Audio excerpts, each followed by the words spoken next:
Let me well in. All right, you guys are live. All right. Hello, everyone. Another episode of Cullen on Film here, new series that we're putting together. And of course, right now we have Chris McDonnell here with us. What's going on, Chris? Not much. How you doing? Thanks for having me. Pretty good. In our homes, right? Just kind of hanging out. Exactly. Something different, but it's been a lot of fun. Been doing this, talking to a lot of people. It's not only for people out there in a new show, but also for like my students. It's something for us to do and watch. Yeah. We have an arts academy now, and we have the TV film classes. So coming up with stuff for them to do. Why not talk to filmmakers? So Absolutely. Kind of why I came up with this, so we can't have people in the classroom. This is kind of that. So basically, why don't we start from the beginning? How did you get into the business? Well, let's see. I've always loved comedy. Always wanted to be a comedy actor, and I got very lucky.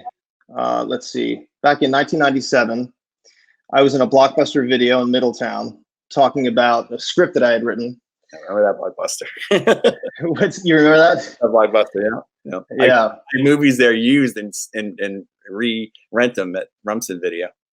Oh, is that right? Yeah, well, like the indie films, because they used to cost like $70 to buy like one VHS for an indie film that wasn't popular. Like, say it wasn't Spider-Man, say it was something different. Yeah. Brothers McMullen, $70 a piece for VHS to get it. You couldn't buy that. So I would go and buy a bunch of used ones once they were done with it, and then have a whole like independent section. That's awesome. I didn't know that. That's pretty cool. I would go there a lot and buy a lot of used videos. Yeah, no, it was great for that. It's amazing how much that's changed, isn't it? I mean, you can find anything now. Yeah. But yeah, I was talking to my brother about script, and on the other, in sort of like the next aisle over, was Brian Lynch, who Secret Life of Pets, exploded.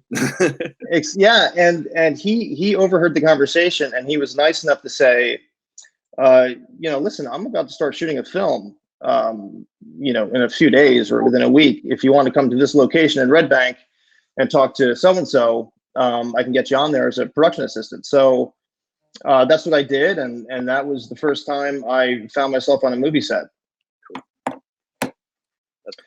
And yeah, so that was that was 1997, and then was able to work in Kevin's office for a while, and that's where I first met Ming.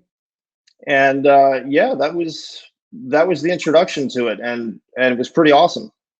It was kind of it's like my story too. It's like the same exact thing. Is that right? I haven't, but I was the one film ahead of you in Vulgar, and that started that. So. So you were a production assistant on there, or? Vulgar, yes. Yeah. Mostly office, but I was doing both. I was doing a bunch of different things. So that changed me, man. I was in radio. That changed my life. Doing that kind of thing. That was it. And I was set. And to see it, instead of reading about it in a magazine or whatever, it's like to actually be involved in a production like that. Yeah, it's so cool, and I think for guys like us that absolutely love it and always have, it's like, okay, that was a great experience. I want to keep pursuing it. So it was hard for us back then to, money wise, to get the film, to buy the film and do our own. Nowadays, students and young people and college people and even us, we make digital so much cheaper, so much better. Can you imagine Clerks today on digital instead of? Amazing, right? Amazing to think about. Yeah, it just goes to show you everything in its own time. It's such an interesting landscape now, where it's the same quality as the expensive camera I used on the McDick film, 10 years ago. It's amazing. It's in my pocket now. It flew by, but that was what that was film, right? It was film back then. Well, yeah. Well, we shot on the Red camera on 4K, and it was great. It was awesome. It was a lot easier than back in 1999 shooting something on film, where you had to go into New York, get the film developed, and but yeah, nice to be able to sort of color correct much easier. Everything's just so much easier, on digital. So storing the footage and editing and everything. Yeah, because even today with Kevin Smith making his movies now in digital, he brings it home. He's editing that night where he had exactly to wait to get it developed, bring it back, and then maybe edit if he had time. And usually, of course, usually after. But now you can get the dailies right then and there and start editing and have it done so much quicker. In fact, that reminds me. I remember Scott Mosier was editing Vulgar. And so it was at that point, it was, I guess, in the fall of '97, I had asked if I could kind of sit in on a session. Yeah. And was it the Steinbeck machine? Oh my God. That was old, man. I learned that. He taught me before I left. I went back to school. Yeah. I learned that. Yeah. I went back to school. I went back to college senior year.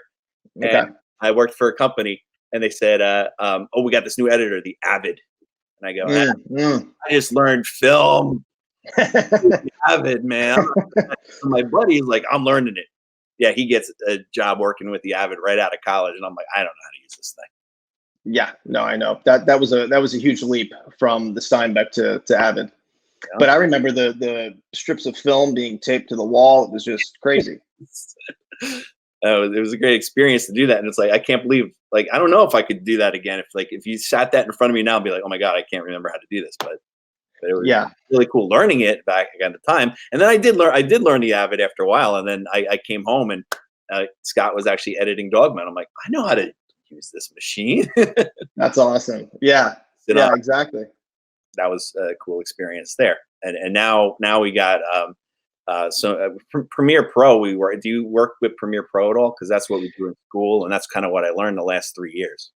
I use because I've gone from the McDick experience to wanting as simple and straightforward a process as possible. Yeah. So I just use iMovie on my computer.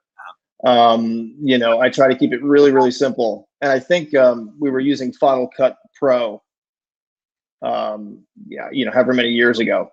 But I just love the idea of shooting something, my brother and I going out and shooting something, on a Saturday or Sunday morning, and then, we're cutting it together that afternoon.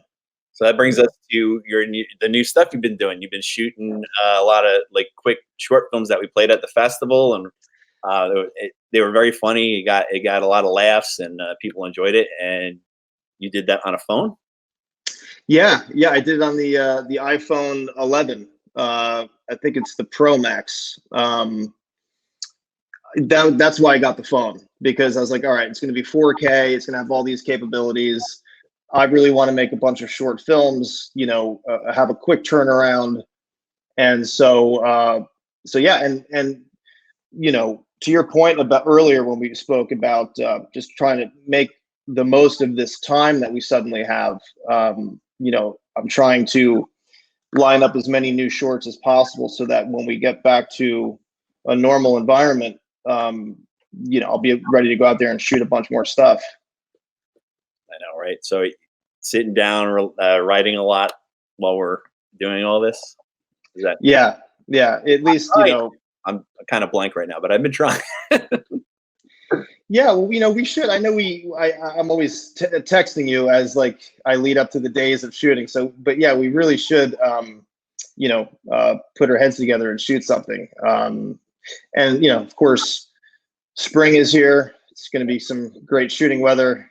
Yeah. I really want to go outside and do it. Like right before this all happened, one of my students, like right when we started going home, like the first day, he's like, Mr. Cullen, I'm filming outside. I got this brand new drone that I built. Want to check it out? So, I mean, it was like the first. We were still distancing, but I came out, and people weren't ready for it yet, really, what's going on now. But we were watching. I watched this kid with this little drone, and he's flying around, beautiful. So he shot some good stuff. That's amazing. Some of the kids are still working and still shooting if they have a camera and editor, but if you don't, Yeah, no, that's so cool. And the drone thing too is awesome. I mean, that's really, it's like, oh, should we rent a helicopter? Oh, we can't afford to do that, or then it's like, oh, let's just get some footage online, buy some footage. Now it's just get a drone and just, it's pretty awesome. It seems like the easiest time ever, doesn't it, to, produce your own stuff. It does. And something, and not too much money. Like you said, you were making these little shorts for almost nothing, almost nothing. Yeah, zero. When it asks you to put in the budget, it's zero. You buy everybody a cup of coffee, but it's so fast. We take 2 hours or less to shoot one of these episodes. So, yeah. By the way, if anybody wants to check it out, it's called Chris About Town and is on YouTube. So, we're on YouTube. Yeah. It's Chris About Town on YouTube. That's the whole. Or is it? Yeah. If you just search for Chris About Town on YouTube, I'm not yet at the point where I have 100 subscribers, so I can't give it the unique name. So I've just got that, jarbled whatever. I heard about that. I didn't even know. I'm like, because I've been for our school, we have like 76 people that subscribe, and like there's like weird things that I've been like cutting and pasting. They're like, why don't you name it? Yeah. I don't know how. And they're like, you need 100 subscribers. So I'm like, please, 24 people, come on. Yeah. Well, after this, send me the link and I'll make sure if I'm not already, I'll subscribe so we can get you that much closer. Right there, Meg put it up. Oh, perfect. That's it right there. All the. Yeah, exactly. Right. And all that stuff. Yeah. So. Yeah. So hopefully we'll get enough people, and we'll post this later and things like that. And I'm gonna put it together. I'm starting my own Cullen on Film page as well on YouTube. Awesome. The episodes together because we usually cut them up with 30 and 30, kind of like the 30-30 thing. That's right. That's awesome, man. I'm excited for you. This is a great idea. Yeah. It's perfect. And everyone is pretty much home, so I just go around asking people, hey, you want to come on? And they're like, yeah, let's do it. Let's go ahead. Yeah.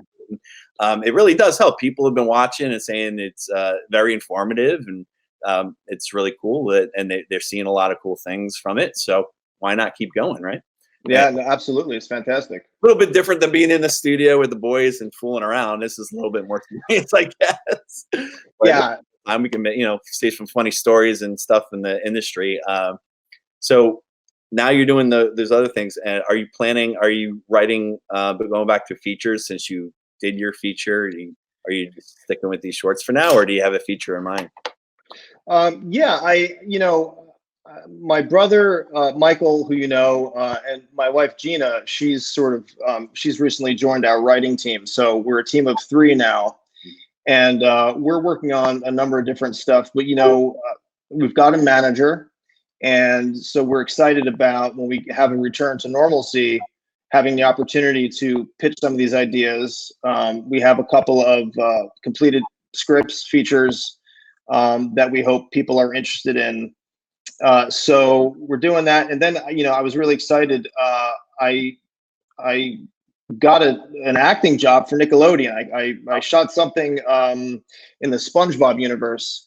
On camera. It's like a mockumentary style project. So, I don't know much more about it other than that, but I shot that on March 3rd. And so I'm hoping that, of course, that leads to more opportunities. That was a lot of fun. Yeah. But, Michael and Gina and I are just each day, at least an hour, if we can, we try to put into polishing everything, preparing ourselves. But, in terms of like an independent film, I still feel the sort of pain and fatigue of that shoot 10 years ago. Yeah. And, I don't know if I have another one of those in me, but, we'll see. I mean, you do it because you love it, right? So there's certainly ideas that I have for stuff that I think, would fit into that style of, and you could do it. It's a different world now than 10 years ago. So it would be a lot cheaper. So anything is possible. And that's part of what I'm trying to do each day here. I do it anyway, but as you know, the volume's turned up on this with the situation that we have now. So yes, I'm really excited about some new projects, but for now it's going to be, in terms of physical shooting, it's going to remain the short stuff. And so we can hopefully utilize that too to gain some kind of traction with our manager and potential interest. Are you putting them together as a whole thing, or like kind of separate things, kind of like how we showed it, like in between a couple films, or are you gonna combine them? What are your? Well, yeah, that's a great question. I want to do 10 of them, so I can say here is a 10 episode first season, and so we've done 4, so we've got 6 to go. We've got a few of them figured out already. So I'd like to just be able to say this is, a 10 episode first season of this idea for a series. And then I also am beginning to work on something that is a real reflection of my life. I'm a new father. Life is different for me now, and there's an awful lot of material, comedy material, every day. So I'm writing that stuff down and looking for the right forum to get that stuff out. That you were on a Nickelodeon show. You remember as a kid probably wanting to be on a Nickelodeon show as a kid, Double Dare or all that right show. Right. Now we could be dads on these shows. That's right. That's it. Yeah, we would reach for the dad. We could be the dad, or we could be teachers. Teachers, right? Dad, yeah. That's about. Get on one of those shows, right? Yeah, or we could do like a buddy show, me and you. Just 2 guys doing their thing. We could figure something out. Just doing two guys auditioning for the dad role. Something. There's something. That would be funny, actually. Yeah, that would be pretty funny. And then, but yeah, I haven't watched those shows in years. How they do it now. Yeah. Growing up, you always see the fathers on there, like, or sometimes I watch it with my nieces and nephews. Be like, man, I could be that dad. Looking for this stuff. Be on Nickelodeon. Yeah. No. It's just. Yeah. No, you're right. It's funny how that works. But so how about you, CJ? So you're developing some stuff. You're kicking around some ideas. You're just kind of going through your process. Since I've been teaching, it's kind of like all about them and getting all their films into festivals. And I just posted online the student film festival we put together because we kind of ran out of time. We were finishing films and that was it. So you could catch on our YouTube on North TV Film Productions, our film festival with the students. Oh, awesome! And they did a good job. So that was that's what I was concentrating on. But now it's time for me. Now we're on vacation, so it's time to just sit back, think, and write. And it happens, right? We'll see what happens. Yeah, exactly. So now, so how many roughly how many students are you working with that are studying this? I have 4 classes of TV 1 and then 2 advanced. So it's around 150 kids. It's a lot. Wow. So it's harder when there's a lot because, you want a small, when I first started out, it was part-time. It was every other day in there. And probably had about 50 students. Now it's wow. 150. I'm like crazy. And I love it though. I mean, I wouldn't change it for the world. It's something I always wanted to do. And and maybe as I always tell the ones that are very talented getting into film school now, it's really cool that like, oh wow, I helped that kid. And now they're going to film school, and maybe they'll hire me as an old man on set. Be like retired like PA driving people around. Well, I was gonna say, you're having a huge impact, and oftentimes it's funny. You'll hear it years later. Yeah. Somebody will tell you, I know that was my experience. I've seen teachers from high school and I would say, oh, I got this much out of your, class. And they say, oh, I had no idea. So you're having a huge impact, and that's a great thing. That's a special thing. And that's a lot of kids. Yeah, it's a lot. Wait, yeah. And, I like to be there. I'd rather be there, being home and teaching online. I'd rather be in class because it's all hands-on. It's hands-on for the most part. So now we can't be hands-on. So now it's kind of like we're all doing like TV Film 1 where we're learning about directors and things like that and trying to do things on the computer, but it's really hard to film and edit unless you have the stuff. So we're trying. Yeah, no, exactly. I mean, exactly. That's all. You just pivot and adapt and it'll be that much more exciting when you're able to be, back to the hands-on approach. Yeah. So it's exciting, and then we'll see what happens. Well, but and then this, before you know it, the summer will be here. Hopefully, we'll be back to normal in the summer, and we could all shoot stuff. Yeah. Like, I think everyone's sitting there writing, and I think when this is all over, it's going to explode again, because I think 2020 was beginning to look great. Everyone's filming and doing stuff and festivals. I know. And then, so I'm hoping that it is an explosion of the films all over the place. Me too. It'll be great to get back to normal. And yeah, I think you're right. There's going to be that pent up energy, and there's going to be a lot of stuff getting out there. I know there's going to be a lot of film festivals. Our film festival is now in September, and like all the film festivals, the last 3 months, the next 3 months are now going to be in September. So yeah, well, yeah, that's a good month too. So and how many films and what categories do you have at that festival? The Hang On to Your Shorts one. Oh, there's so many.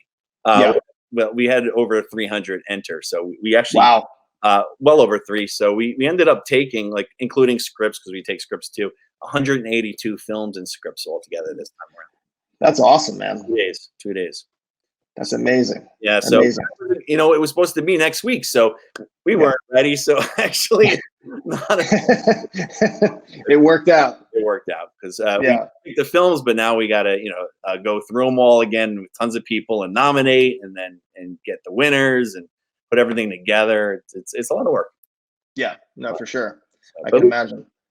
Summer to do it if we have to, but there's a lot going on, and I want to go outside and film and be behind the scenes, and I miss it. So I do too. I mean, the best we've got here is just going out for walks in the neighborhood, getting some fresh air, but that's about it. So I can't wait for it to get back to normal, so you can actually reach out to people and ask them if they want to shoot something. Yeah. And so if we backtrack a little bit, when you did your feature, how did that come about? How did it come about to make your feature film? And it was 10 years ago, so you were ready to go, right? Then were you here still, or did you go out to LA? Because I know you shot it here. Did you go out to California in the back? And then what's the whole story behind how you got that started? Well, let's see. I was living in California. I had moved out there in November of 2002.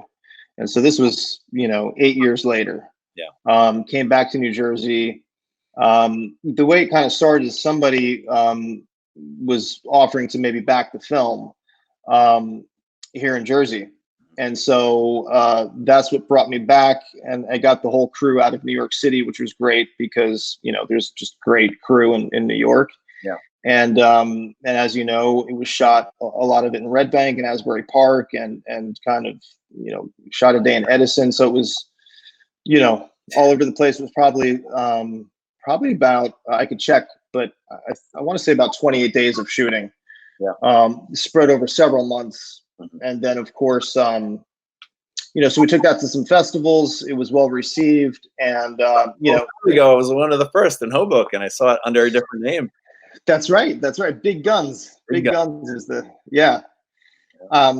And, it's interesting, living out in LA, you are handed flyers all the time, for test screenings of films. And so I learned, I attended so many of those things and learned the value of test screenings, especially for comedy. It's probably the same for horror.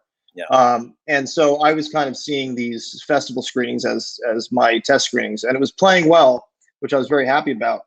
But I wanted to add something else to it. I wanted to add a few scenes with a different character, and that's how we were able to get Danny Trejo, and that was at the end of 2013. Yeah.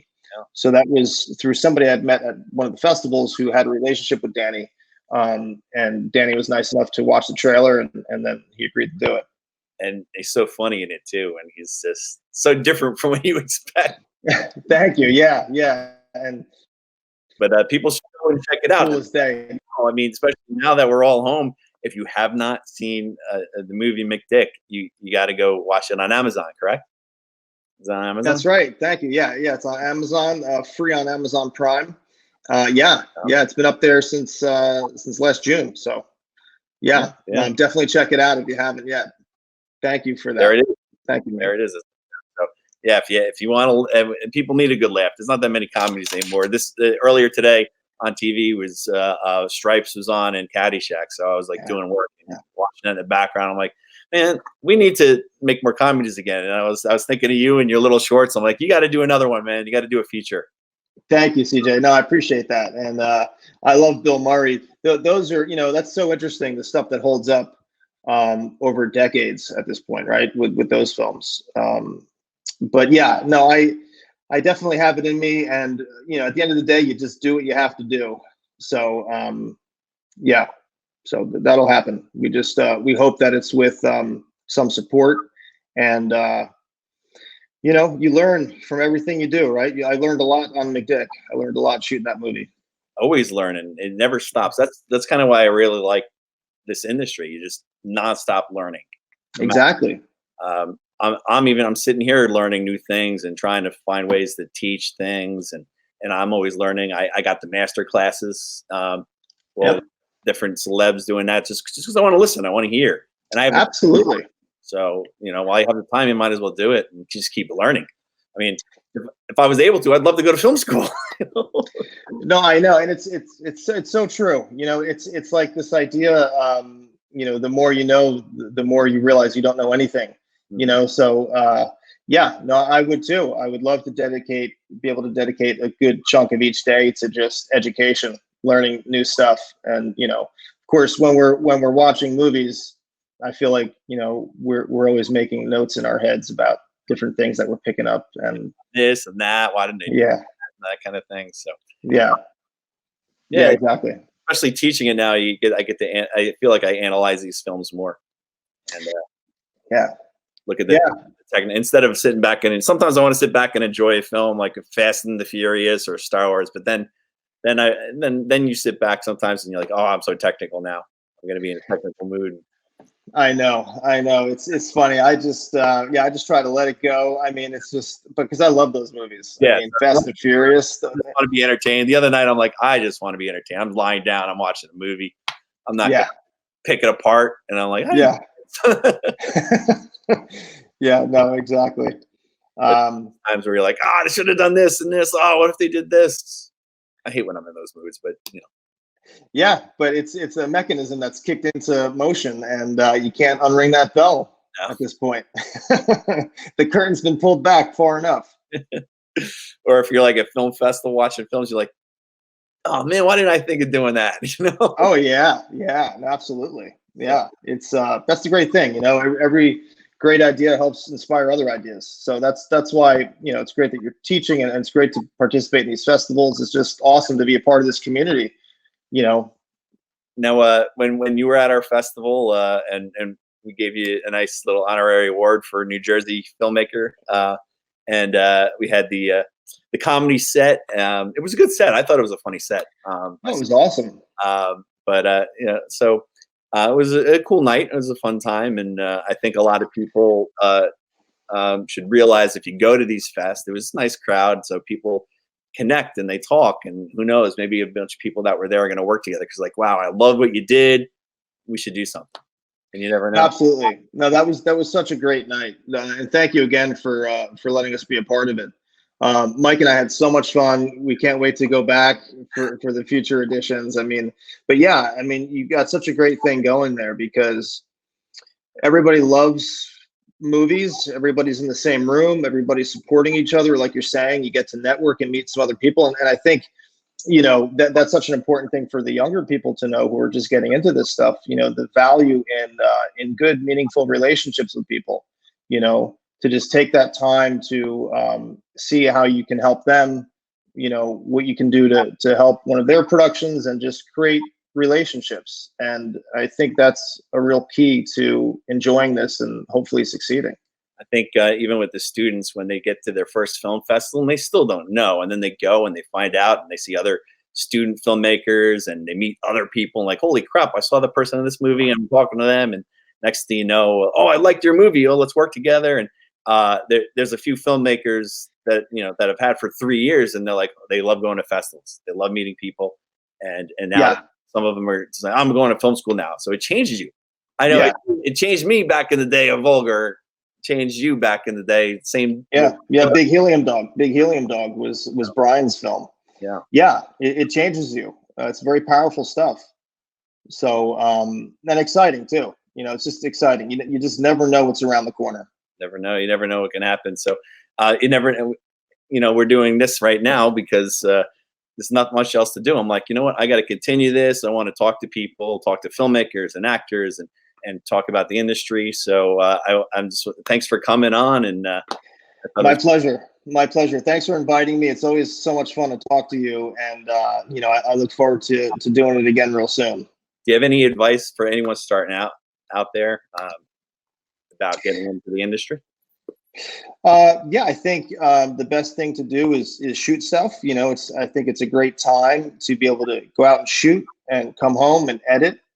And if you really love it, then no matter what, never give up. You're going to have a lot of people that might try to discourage you. Simply block it out. If you love doing this, then do it, and do it the best you can, and just never give up. Great. Well, thanks a lot for coming on, and I hope that I'll talk to you soon about everything, and we'll have to collaborate and make some stuff, maybe some comedy, because I love comedy. Let's do it, man. I can't wait. That sounds good to me. Great. Thanks for coming on. All right. Thanks, EJ.